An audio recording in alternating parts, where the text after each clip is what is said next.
First, I want to thank you all for making the time to join us for today's webinar. My name is Natalie Taylor, and I'm a content marketing writer here at FeedVisor. Competition on Amazon is at an all-time high, and the role of the third-party seller is rapidly changing. An increasing amount of data is showing that 3P sellers are becoming a shrinking segment on the platform. According to Marketplace Pulse, less than 24% of the top 3P sellers are resellers, versus 31% in 2016, demonstrating that many are facing hardships that are gradually pushing them off of Amazon. The original categories of many top 3P sellers have become tremendously saturated, so they're expanding to new categories or subcategories, often with private labels. On top of that, brands are increasingly shifting to 3P marketplace, which is only adding to the competition for 3P sellers. So what can you do to not only stay afloat, but ensure a sound future for sustainable long-term growth? Today, we'll be unpacking every layer of competition that exists on Amazon's marketplace and the tools and data available to you that you can leverage to price against your competition for every SKU in your catalog, including branded, private label, and single seller SKUs. We'll also be outlining strategies to rank highly on Amazon's search results page, win back demand from your competitors, and increase your sales. I'm joined by Ken Vaselli, a solutions engineer here at FeedVisor and a seasoned technology and e-commerce expert. Hello, everyone. Ken Vaselli. I'm a solution engineer here. I've been with FeedVisor for almost 3 years. My role here is to assist the sales team with any sort of technical product-related questions. And I also work very closely with our engineering team to help provide useful feedback for them to make sure we're implementing the correct features in the product. And just to note, before we get started, there will be a short poll at the end of the webinar and plenty of time for a Q&A. So if you have questions throughout the presentation, we encourage you to enter them into the space below, and we'll try our best to get to all of them. So according to FeedVisor data, more than half of Amazon sellers in 2019 have private label products in their catalogs.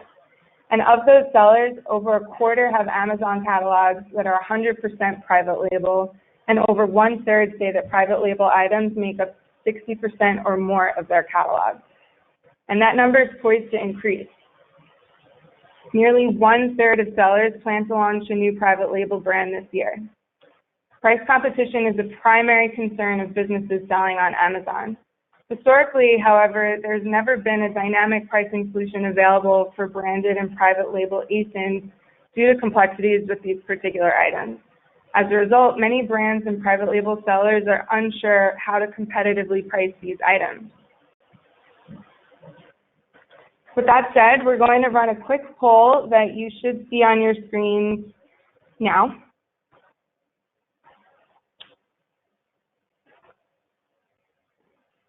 So we want to know, how often are you changing prices of your private label products? And unlike items that compete for the buy box, private labels don't have direct competitors on the same ASIN. So how do you really know that your price is competitive and having a desired effect? There's a lot of uncertainty around how often you should be changing prices of these products. You know, what data can you gather on pricing? Do you have competitive insights on how other sellers price similar ASINs? These are some of the themes we'll be discussing today. Okay, I'm just going to give it about a minute or so, maybe 30 seconds for everyone to finish voting in the poll. I see people are still entering a lot of answers. All right.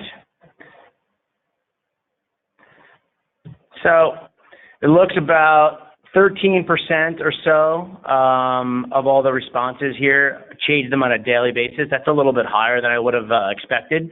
About 8% once per week, and the vast majority is definitely a month or more. And that's honestly the majority of feedback that I've gotten from working with a lot of sellers for private seller brands and labels.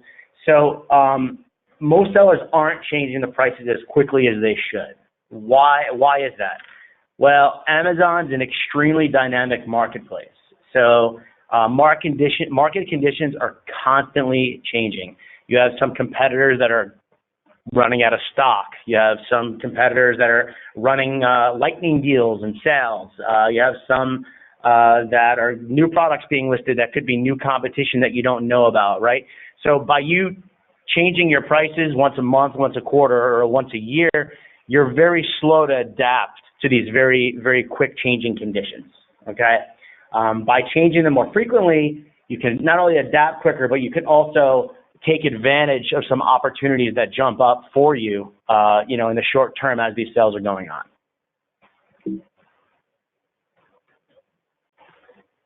So what KPIs are impacted by your price changes? All right, so obviously price is a very important component that has, obviously a lot of impact, right? Sales rank, search position, discoverability, and conversion rate are all going to be impacted. If you have items that are priced too high, consistently too high, your sales rank is going to be negatively impacted. Your conversion rates are going to be negatively impacted. Conversely, if you have items that you're pricing too low, you're missing out on some potential profits that you could be taking advantage of, right? So it's you have to take everything into consideration. So what factors should you be looking at to determine your private label prices? Okay, so you have to look at, you have to identify not only items that are in your immediate product-related sphere, but you also need to be looking at which ones have an impact on your demand, right? So at a very high level, if you're selling two different watches, you might just think, oh, these are related items, they're two watches, right? But in the example here, if you're selling a Rolex at $70,000, and then there's another listing with a Swatch that's at $60, there's not going to be much of a correlation between the two. If Rolex goes on a great sale and has a 50% off sale, I still don't think you're going to have many people that are going to decide to buy that Rolex over the Swatch they've been in the market for. So it's part of the intelligence that goes into our solution to identify which ones actually are impacting the demand on your item.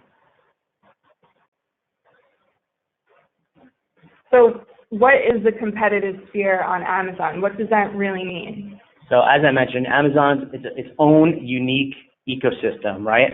So when you're looking specifically on Amazon and you're selling on Amazon, you can't just be looking at competing products.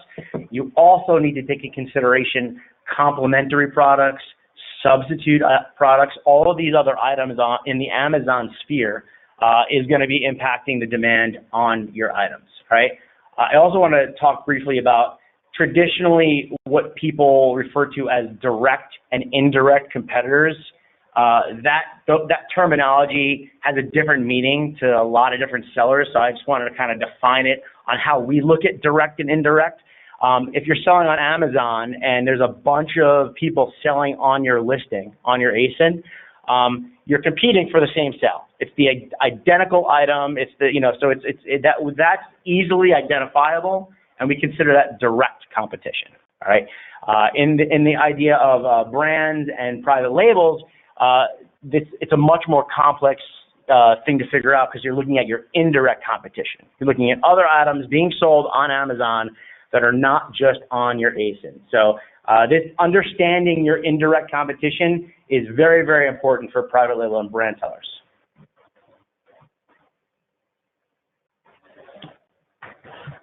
So let's give an idea on exactly, how we identify, what's the possibility of how we cast that wide net to determine who are these indirect competition, right? So in this example, we do a search on Amazon, and we're searching for an ASICS, specifically ASICS Gel Cumulus 20 men's running shoe. All right, very specific search.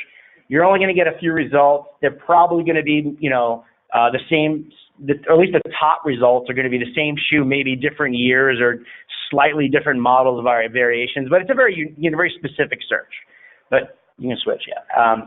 But Amazon is quickly going to give you, some more results in that search list, right? So it might also include other ASICS shoe models.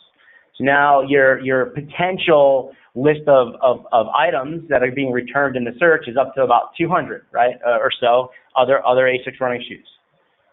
Okay.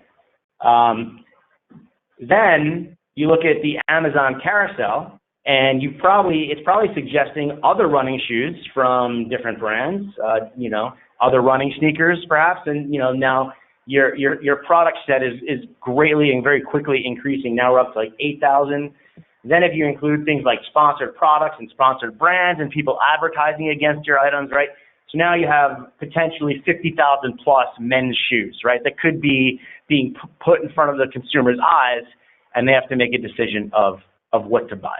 So it tells you how quickly the product set can grow in an environment like Amazon, much different than a brick and mortar store where you're stuck with whatever's in front of you. So which type of indirect competition should be considered, right? So first and most obviously, items that you're competing for market share, right? So if you're selling a Nike shoe, Adidas might be another example, Reebok, another example of another brand that you'd be competing with market share over, right? They satisfy the same customer need, and most likely today you have a somewhat of a good idea of the brands that are competing for share with you, but it's not necessarily granular enough in the Amazon space for every SKU and every specific product, okay? So competing is one aspect. The next would be complementary products. Complementary products were items that they're not the same item, but there's still going to be an impact on the demand for the items you're selling. So an example would be you're selling a light bulb.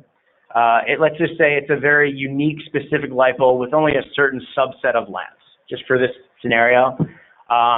If for some reason the manufacturer of the lamp discontinues it or liquidates it and the market is getting flooded with these lamps, there's going to be a higher demand on your light bulb. People are going to need to buy them to, put the bulbs in these lamps, right?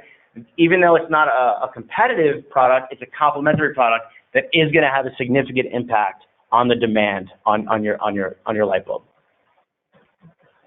Another example would be substitute products.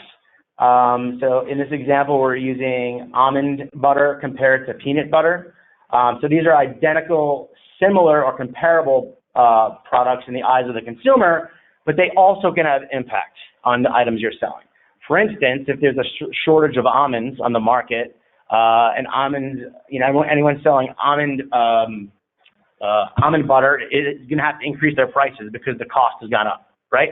So that gives you, as a peanut butter seller, an advantage that you should be able to take advantage of and quickly be able to jump on, and maybe you can increase your products 5-10% without seeing any decrease in demand on your product, right? It's just additional profit in your pocket.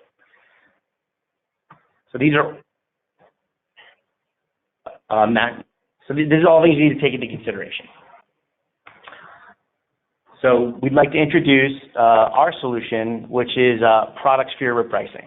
Okay, this allows a much more automated way of solving this goal for things that there's no way you'd possibly be able to do manually. We're looking at a much wider net, and we're figuring things out every day as the algorithm learns. So it's a dynamic pricing technology for brands and private labels at Amazon. It does do the machine learning at the SKU level. So it's looking at every individual SKU in your catalog. And it does pinpoint all the competing and related objects in your portfolio. How does it work? So it provides real-time pricing based on a 360-degree view of each product's unique competitive landscape. So an example would be you're selling a watch for $22, and we identify, let's just say, 4 or 5 other watches that are in your ProductSphere, and we know that you're the lowest seller of that grouping, right? So we reprice using what's called an explore and exploit model. So we explore different price points, and then we exploit the most accurate price to achieve the goals that you tell us to achieve, all right? So in this situation, we see that you're the lowest seller in the market. Now, you don't necessarily have to match these other products because their brands might be different value, right? But we know they're similar in price. So in this model, this tells our ProductSphere repricer to start exploring up. Because we know that if you're the cheapest one in the market, you might be able to sell for $1 or $2 more and not impact the demand. So by identifying the relationship of your price related to all of your other items in your ProductSphere, it helps us to explore more accurately and determine the correct price point faster. Okay? This is an ongoing process that always runs and learns in the background. It just achieves so much. It does so much more than you could possibly do manually, because there's just way too many things to, you know, even if you have 100 items, to do the research on all of those competitor products would just take forever, right? We also give you a little bit more control. So as with any pricing solution out there, you can obviously give us the floor and the ceiling. This is going to tell us where we have a range of setting the prices. But on top of that, you can give us a little bit more, I guess, guidance. So we have this idea called aggressiveness levels.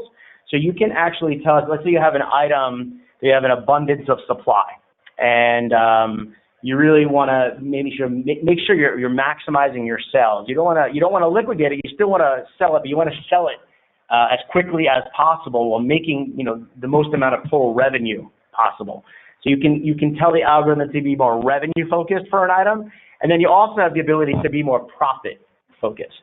So if you have an item where, let's say, you're running low on inventory level, and you really want to make sure you can milk every penny out of every one of your products, we can be more profit focused. And then there's a variation between the two ends, right? So you have a little bit of control as to where we're going. This idea of aggressiveness also applies to some other types of situations where you might want to use them, right?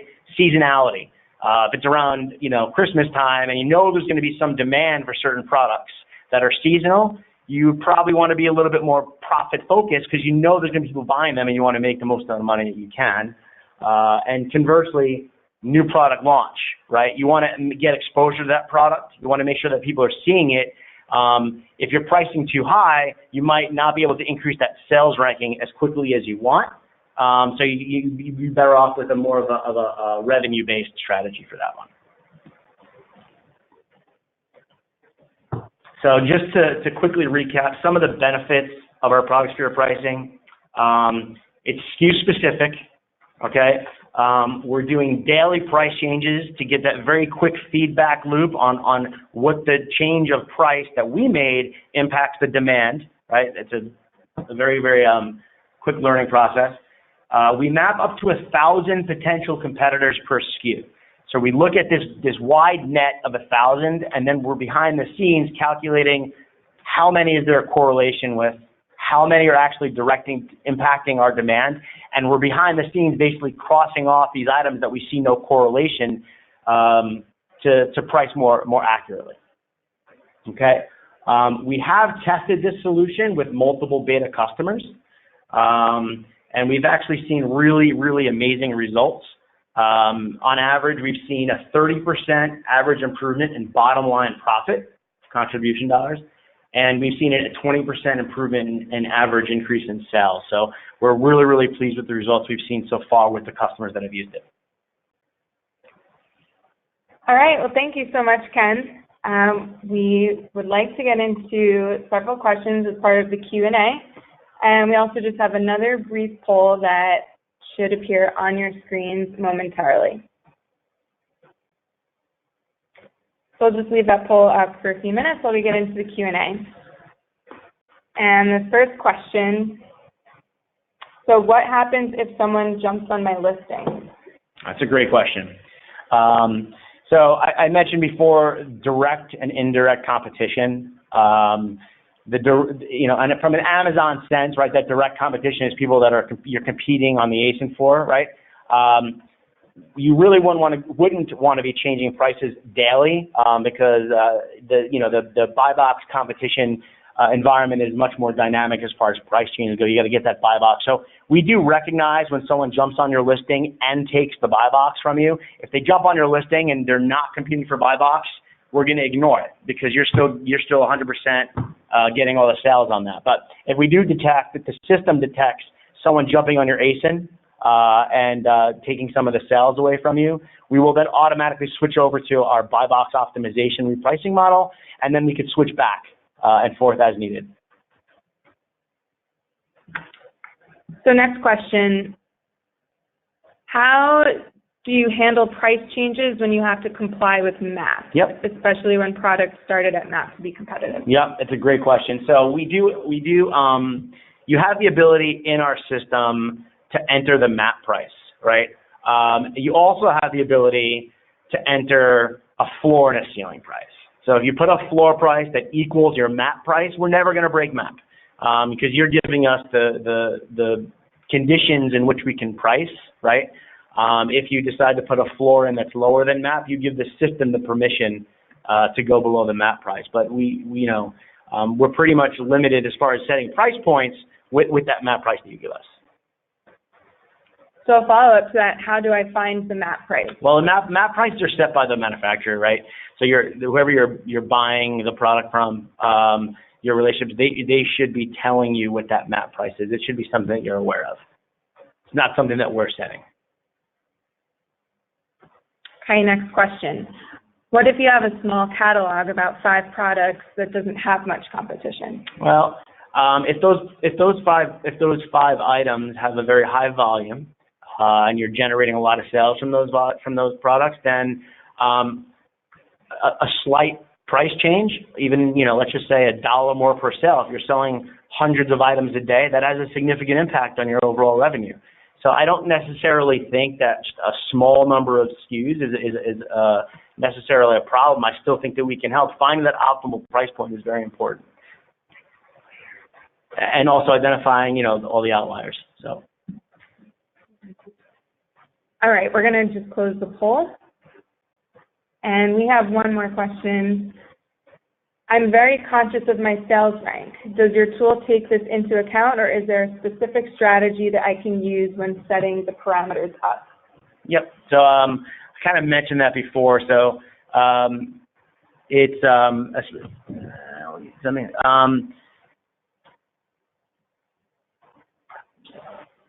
yeah. So the strategy. Oh, sales. Okay, sorry. Yeah. So I mentioned this before. If you're overly concerned with, not overly concerned, everyone should be concerned with their sales rank, but in the situation where it's a new product launch, right, or you just for whatever reason are trying to build up that sales rank to above what it is, you can utilize our revenue-based repricing strategy, which is really going to basically try to drive the most amount of sales possible. So that should automatically improve that sales ranking.